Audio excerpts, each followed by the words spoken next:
समृद्धि सभा द्वारा आयोजित कवि सम्मेलन में हरिद्वार के रमेश रमन जी श्रृंगार का काव्य लेकर भिवानी पहुँचे हैं।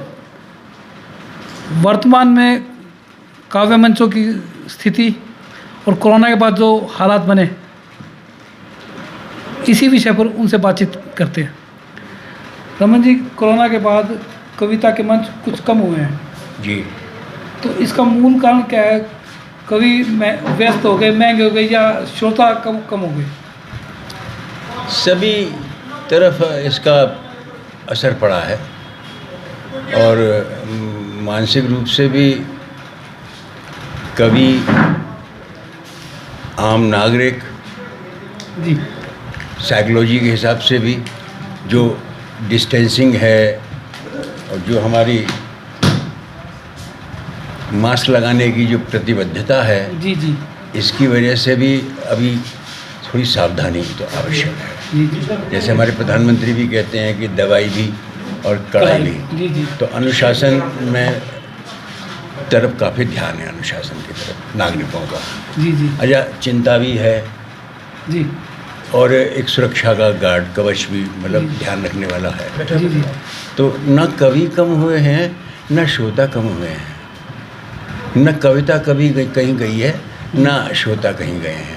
लेकिन थोड़ी सी प्रतिबद्धता ये कोरोना की वजह से जो पहले, इससे संतुलन थोड़ा सा बिगड़ा है। ठीक हो जाएगा। मंचों की जो संख्या थी जी आज से 1 साल पहले तक उनकी बहुतायत होती थी। जी कोरोना के बाद एक ठहराव आया जी और 11-12 महीने के बाद एक बार फिर काव्य मंच सजने शुरू हुए हैं। जी बिल्कुल। तो कोरोना में जो ठहराव आया, जी उसके बाद कवियों को, श्रोताओं में नई ऊर्जा भरनी पड़ेगी। बिल्कुल। तो उसके लिए किस तरह के मानक तय किए गए हैं? मानक क्या, मैं हास्य व्यंग का कवि हूँ जी, और मैं अगर कहो तो मैं अपनी धर्मपत्नी पे ही लिखता हूँ ज़्यादातर। मैं कभी नेताओं की बुराई नहीं करता। जी नेता चाहे कितना भी भ्रष्ट हो, जी, उसकी बड़ाई करता हूँ। जी और एक छंद के माध्यम से आपको बता देता हूँ कि हमारे नेता और विदेश जो ये अभी पाकिस्तान की बात कर रही थी, चल रही थी आपकी, तो मैं बता देता हूँ कि पाकिस्तान की क्या हैसियत है हमारे नेताओं के आगे। सुनिएगा जी। कि जितना बजट पाक पूरी तेरी सेना का है, उतना यहाँ बोफोर्स तोप का घोटाला है। जी जी जी जी, जितना बजट पाक पूरी तेरी सेना का है, उतना यहाँ बोफोर्स तोप का घोटाला है। जितना तू खर्च पाक करे आता ताइयों पे, उतना निकाला विजय माल्या ने दिवाला है। और जितना भी पाक पैसा पूरे तेरे देश में है, उतना अकेले लालू जी का धन काला है। और जितना भरा है खून पाक तेरी जनता में, उतना हमारा बीवियों ने चूस डाला है। बहुत बढ़िया, बहुत बढ़िया। तो इसी तरह से हम जो नए श्रोता हैं उनको रक्त संचार बढ़ाएंगे और हंसाएंगे उनको, और दोबारा से उनको जो है हंसने पर मजबूर करेंगे। बिल्कुल। मेरा प्रश्न यही था कि जो श्रोता पिछले 1 वर्ष से जी चेहरे पर खुशी नहीं ला पाए, जी जी, जी। अब 1 साल के बाद वो मंच सजेगा, 2 साल का नहीं, हो गया। हंसे क्यों नहीं? कोरोना आ गया, अब कोरोना में पत्नी के पास समय बिताना पड़ा। अब जो अपनी सगी पत्नी के पास इतना समय बिताना पड़ जाएगा तो वो हंसेगा कहाँ से फिर, हैं? तो मैं एक छंद देता हूँ, सुनिएगा कि नाज नखरे उठाए, भारिया की डांट खाए, घर में बोझ में बेचारा घर के लदा है आदमी।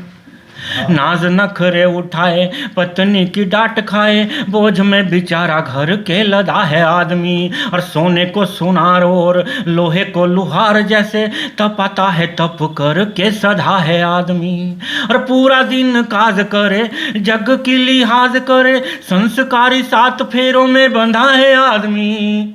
दुविधा मिटाओ मेरी प्रश्न आप सभी से है, आदमी है आदमी या के गधा है आदमी। दुविधा मिटाओ मेरी प्रश्न आप सभी से है, आदमी है आदमी या के गधा है। के मंचों से वीरस, हास्य व्यंग, श्रृंगार की कविताओं से जब पहले कवि कटाक्ष करते थे तो व्यवस्था में कुछ परिवर्तन नजर आता था। ऐसा क्या होगा कि पिछले कुछ वर्षों में काव्य मंचों से कटाक्ष भी होते हैं, व्यवस्था परिवर्तन की बात भी होती है, लेकिन कुछ बदलाव नज़र नहीं आता। देखिए कि आप किन मानकों पर खरे उतरेंगे, ये आपकी विचारधारा तय करती है। कवि का लहजा ना बिका था, ना बिका है, ना बिकता है। वो अपनी जो उसे कहना है वो सच कहने की कुव्वत और हुनर रखता है।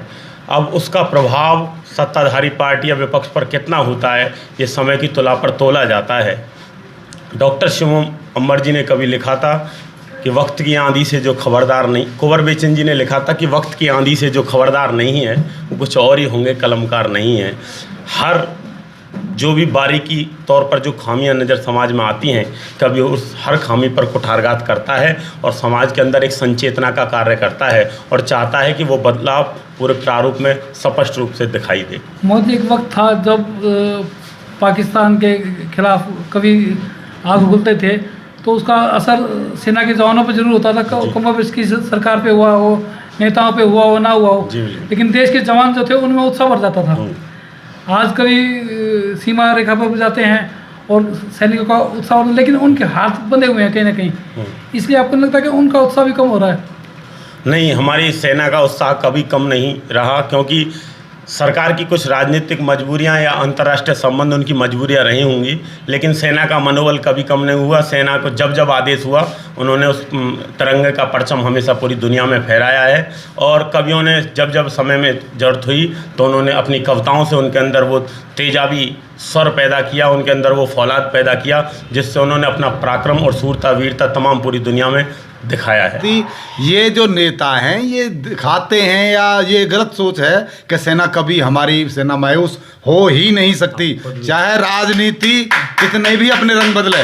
ये राजनीता चाहे पक्ष हो या विपक्ष हो, कोई कितनी भी चाल चले, लेकिन हमारे जो देश के सैनिक हैं उनका हमेशा कहना रहा है हमारे देश के सैनिकों का कि हमारे कदम कभी भी डगमगा नहीं सकते।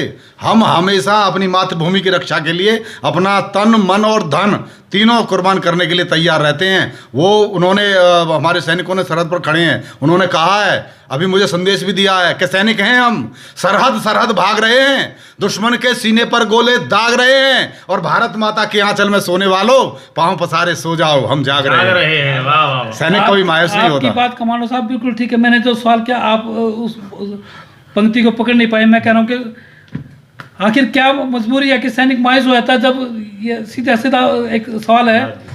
हाँ, मैं समझ गया। मायूसी का मेन वो है कि जब पक्ष और विपक्ष आपस में राजनीति के लिए, देखिए जी, जो डोकलाम में जब अभी चीनी हटाए गए, हमारे सैनिकों ने हटाए थे, उस टाइम सबूत मांगे गए। जब विपक्ष अपनी राजनीति को चमकाने के लिए सेना पर जब सवाल उठाता है, जब वो मायूस होते हैं। जब वहाँ जाकर देखें कि किस तरह से एक सैनिक अपना जीवन व्यतीत करता है और तुम सिर्फ 4 वोटों के लिए सवाल जवाब करते हो, उससे देखते हो अगर वहाँ जाकर जब पहुँचेंगे, जब उनको पता लगेगा एक किसान का बेटा किस तरह से अपना सरहद को संभाले हुए है। राजनेताओं के दोहरे चरित्र पर अगर कोई कटाक्ष आपको करना पड़े तो किस तरह करेंगे? मैं राजनेताओं के चेहरे पर दोहरे चरित्र पर कटाक्ष में बस इतनी अपनी इस बात से करूँगा कि जो ये राजनीति की चालें हैं ना, ये आप राजनीति की चाल चलना बंद कर दीजिए। चाहे पक्ष या विपक्ष या कोई भी हो, कितनी भी चाल चले, हमारे देश के सैनिक कभी भी अपने पद से नहीं डिग पाएंगे। और इसका एक मुख्य कारण और भी है कि जो हम अब आजकल अपने बच्चों को जो संस्कार दे रहे हैं ना, ये संस्कार बहुत गलत हैं। अब से 15 वर्ष बाद देखना कि क्या, अब तो 15 वर्ष बाद जो बच्चे आए 15 वर्ष के हैं, ये वजह क्या है इनकी कि पुस्तकों में पक्षियों के पर नहीं मिलते, गर्व से जो उठ सकें वो सर नहीं मिलते, और आजकल मोबाइलों में व्यस्त है बचपन, रेत में बालकों के घर नहीं मिलते। ये वजह है, असली वजह है जो हम मोबाइलों में पाश्चात्य उसको सदिति को लेकर आ रहे हैं। व्यवस्था पर जब कटाक्ष होता है तो व्यंग अपना रंग दिखाता है। वरिष्ठ कवि दल में दद्दा के नाम से प्रसिद्ध पदम अलविला जी से बात करते हैं। सर, व्यंग जो है वो आपके ज़माने से पहले की एक विधि है जी। वर्तमान में जो व्यंग आप लोग करते हैं काव्य मंचों से, तो उससे कुछ व्यवस्था में परिवर्तन होता नजर नहीं आता, जो कि पहले आप लोग व्यंग करते थे, कटाक्ष करते थे, तो व्यवस्था में बदलाव आता था। ऐसा है कि ये तो उस नेता के ऊपर डिपेंड करता है कि कितना ईमानदार है। जी सुनो जी और व्यंग वो होता है जिसके लिए व्यंग बाण चलाया जाए, जी। उसके लगे वो मुस्कुराता हुआ कहे एक बार और चलाओ, ये व्यंग होता है। जी जी किसी की आलोचना और वो व्यंग नहीं होता है मेरे हिसाब से। जी जी जी और सुनो, खुशनुमा जिंदगी है जब तक ये प्यार जिंदा है, खुशनुमा जिंदगी है जब तक ये प्यार जिंदा है, परस्पर प्यार से ही प्यार का आधार जिंदा है। सुनो, ओ हंसना हंसाना तो सुनो उस रब की पूजा है, जो ये नहीं करता है वो बेकार जिंदा है। ऐसे जीवन से कुछ नहीं है, हंसो मुस्कुराओ आनंद लो, यही जीवन है। हंसने से सब तंदुरुस्त होते हैं, अच्छा होता है, हंसते रहिए। दादा, कोरोना की महामारी ने 1 साल तक देश को बहुत परेशान रखा। हमसे तो पूछा, बहुत परेशान रखा है, जी। लेकिन उसमें कवियों की कमी थोड़ी है। वो तो ये है कि भीड़ भाड़ नहीं होनी चाहिए। हमसे एक ने पूछा कि ए दादा तुम बुजुर्ग हो, ये लक्षण बताओ इसके कोरोना के। तो मैंने सुन ले लक्षण। जब हो उदास चेहरा, जब हो उदास चेहरा, खिंची खिंची सी सांसें, खिंची खिंची सी सांसें, खांसी के संग बुखार, ये कोरोना के लक्षण हो सकते मेरे यार, ये कोरोना के लक्षण हो सकते। और इसका एक फ़ायदा भी हुआ साहब कि पत्नी से अनबन अगर तो होना नहीं निराश, लॉकडाउन में वक्त है बहुत हमारे पास, बहुत हमारे पास। आप बस इतना कीजिए, सुबह बनाकर चाय प्रथम पत्नी को दीजिए, सुबह बनाकर चाय प्रथम पत्नी को दीजिए। अलबेला खुश हो जाएगी घरवाली, फिर पूरा परिवार पीटिए मिलकर ताली। ये है कोरोना साहब। और मैं तो ब्रज से आया हूँ और आपकी यहाँ की भाषा बहुत अच्छी लगती है। आपको बहुत बहुत धन्यवाद। के तत्वाधान में भागीरथ शर्मा पिछले 50 वर्षों से काव्य सम्मेलनों का आयोजन करते आ रहे हैं। शहीद भगत सिंह, राजगुरु सुखदेव की पावन स्मृति में हर वर्ष ये आयोजन होता है। भागीरथ जी, कितने साल से आप ये आयोजन कर रहे हैं और अभी तक कितने लोगों को सम्मानित कर चुके हैं? देखिए जी, कम से कम तो 10-12 तो साहित्यकारों को सम्मान कर चुका हूँ और जिंदा क्रांतिकारी मैंने भिवानी बुलाए हैं, जिनमें सबसे पहले हमने 1983 में शहीद राम प्रसाद बिस्मिल की बहन शास्त्री देवी को बुलाया था। मुझे जब अखबारों में ये पता लगा कि वो चाय की दुकान कर रही है और पुलिस वालों ने उन्होंने उनका उत्पीड़न किया, उन पुलिस वालों की मैंने शिकायत की और बहन शास्त्री जी को मैं घर लेके आया। 2-3 दिन मेरे घर ही हैं, यहाँ उनका सम्मान भी किया और आर्थिक मदद भी मैंने उस वक्त 2-2 रुपये के पर्चे इकट्ठे करके, और लगभग जो कवियों ने भी कुछ पैसा नहीं दिया, सारा जो भी पैसा हमारे पास आया सब बहन जी को हमने समर्पित कर दिया। और उसके बाद हमने बुलाया क्रांतिकारी राम प्रसाद बिस्मिल के साथ ही क्रांतिकारी मनमनाथ गुप्त, जो एक महान साहित्यकार भी थे और महान क्रांतिकारी भी थे, वो भी काकोरी कांड के नायकों में थे। और उसके बाद मैंने बुलाया हंसराज वायरलेस को, जो कि मनमनाथ गुप्त, चंद्रशेखर आज़ाद और इनकी जो टोली थी उनमें बम और वायरलेस बनाते थे। चंडीगढ़ में जब उनका निधन हुआ था 25-30 साल पहले, मैं उनकी पगड़ी पे भी गया था और उनके बेटे से जो अपना राष्ट्रीय स्तर के वायरलेस में काम करते थे भारत सरकार में। और उसके बाद मैं भगत सिंह के परिवार से मिला, बाबर सिंह से मिला, उनके पौत्र से, और उनके प्रपौत्र यादवेंद्र सिंह ने मुझे 2 बार सम्मानित किया था। और उसके उपरांत मैंने अपने क्रांतिकारी दुर्गा भाभी, जो भगवती चरण बोहरा की पत्नी थी, और जब भगत सिंह ने सैंडर्स को मारा तो पुलिस ने घेर लिया था, उस वीरांगना ने विधवा होते हुए अपनी मांग में सिंदूर भरा और उनको अपने बच्चे को भगत सिंह का बच्चा बता करके वो लाहौर से उनको सकुशल निकाल ले गई। उसके बाद में मिला सुखदेव की बहन कृष्णा थापर से, जो पंजाब सरकार में समाज कल्याण में डिप्टी डायरेक्टर थी। चंडीगढ़ में उनको लेने के लिए गया था, लेकिन वो आ नहीं पाई।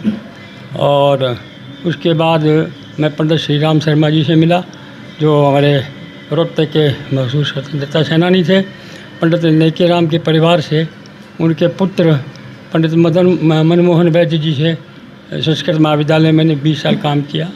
उनका पौत्र रमेश जो जिला आयुर्वेद अधिकारी थे, उनसे भी मेरा कई साल प्रोग्रामों में आना जाना रहा।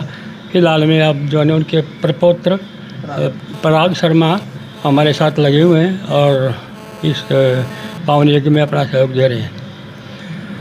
तो जो कवि सम्मेलन आप आयोजित करते हैं शहीद स्मृति सभा के तत्वाधान में, ये तो सारे इसके हम जो लगातार ये 40 में जो कोई नहीं है, तो शहीद स्मृति सभा के तत्वाधान में ही किया है। लेकिन इसके अलावा भी मैं हिंदी साहित्य सम्मेलन का मंत्री रहा 20 साल तक। सुषमा जी ने 80 में एक बहुत भिवानी में ज़बरदस्त कवि सम्मेलन किया था, 25 कवि आए थे और हमारी बहन जी ने, सुषमा जी ने उन सब कवियों की 4-4 लाइनें जुबानी याद करके सुनाई थी। वैसा कवि सम्मेलन ना तो भिवानी में हुआ और मैं समझता हूँ आगे भी होने की कोई संभावना नहीं है। उसके उपरांत भी मैंने हिंदी साहित्य सम्मेलन में रहते हुए अखिल भारतीय हिंदी साहित्य सम्मेलन करवाया कुरुक्षेत्र में, और बहुत सफल आयोजन था। सारे देश के विद्वान साहित्यकार आए थे और उनके कविताओं का और उनका विचारों का रसास्वादन किया, उनसे प्राप्त किया। और करीबन 4 दिन का वो आयोजन था और सुषमा जी उनकी कर्ता धर्ता थी। हम सुषमा जी से शुरू से उनके साथ रहे हैं। और इसके अलावा भी मैं भारतीय साहित्य परिषद का भी उपाध्यक्ष रहा हूँ। मेरा ध्येय 3 चीज़ों का है, हिंदी, हिंदुत्व और राष्ट्रवाद। हिंदी के लिए मैंने साहित्य सम्मेलन, हिंदी साहित्य सम्मेलन में, भारतीय साहित्य परिषद में और अनेक हिंदी संस्थाओं में मैं सहभागिता करता रहा हूँ मैं। ये थे शहीद स्मृति सभा के संस्थापक अध्यक्ष भागीरथ शर्मा, जिन्होंने शहीद स्मृति सभा के तत्वाधान में होने वाले आयोजनों के बारे में विस्तृत जानकारी दी। सभा पिछले 46 वर्षों से इस प्रकार के आयोजन कर रही है। इसमें कवि सम्मेलन का अपना महत्व है। नंदकिशोर जी, आपकी संस्था पिछले लंबे समय से कवि सम्मेलन का आयोजन कर रही है। मैं बाबू रहमदन का बेटा नंदकिशोर बोल रहा हूँ। मेरे पिताजी पूर्व मंत्री हरियाणा सरकार में थे जी। हमारी संस्था अबाउट 45 साल से ये प्रवचन करी। उस टाइम शहीदों को कम ही आदमी जानते थे, कम सभा। तो भाई भगीरथ मल ने इतना प्रयास किया है, उसकी कोई कीमत नहीं है। उन्होंने सच्चे भावना से काम किया। उसके साथ साथ मेरे पिताजी के ने भी इस काम में संस्था में हिस्सा लिया। अब मैं जब से मेरे पिताजी जाने के बाद मैं भी संस्था का मैं सक्रिय रूप से ध्यान देता हूँ। भाई साहब ने जो भगत जी ने जो काम किया उसका अनर्थ स्वागत है। ये सभाएँ जो शहीदों के बारे में करती हैं बहुत ज़रूरी है, ताकि आने वाली जनरेशन को पता लगे शहीदों के बारे में। जो इसका जो शहीदों ने जो बलिदान दिया है उसका सुख भोग सभी भोग रहे हैं, परंतु कुछ मैंने ऐसा देखा है कुछ शहीदों के परिवारों को भी इतना ध्यान नहीं दिया जाता।